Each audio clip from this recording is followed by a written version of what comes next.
எசேக்கியேல் 34ஆம் அதிகாரம் 12ஆம் வசனத்துல அழகாக சொல்லியிருக்கிறது, நான் எல்லா மேய்ப்பர்களைப் போல தன்னுடைய ஆடுகளை நான் எப்பொழுதும் பாதுகாத்து மேய்த்து கொண்டிருப்பேன். நான் பேரஃப்ரைஸ் பண்றேன்.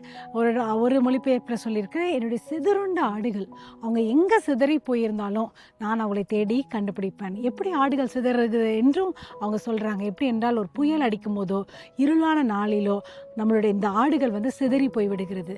சில வேளைகளில் நம்ம வாழ்க்கையில் ஒரு புயல் வரும்போது என்ன செய்வதென்று பயந்து சில சமயத்தில் ஆடுகளை போல நம்மளும் சிதறி விடுகிறோம். ஆனால் கர்த்தர் சொல்லுகிறார், நல்ல மேய்ப்பனை போல நான் இருந்து எங்கே சிதறுண்டு போனாலும் நான் அவங்களை எப்படியாச்சும் தேடி ஐ வில் ரெஸ்கியூ தம், அவங்களை மீட்டெடுப்பேன். ஸோ இன்றைக்கு கர்த்தர் நாம் அனைவரையும் ரெஸ்கியூ பண்ணுகிறார், மீட்டெடுக்கிறார். ஜெபிக்கலாமா? இந்த நாளுக்காக நன்றி, நீர் எங்களை மீட்டெடுக்கிறதற்காக நன்றி.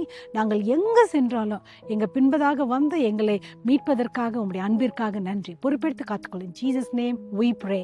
Hallelujah. Be blessed.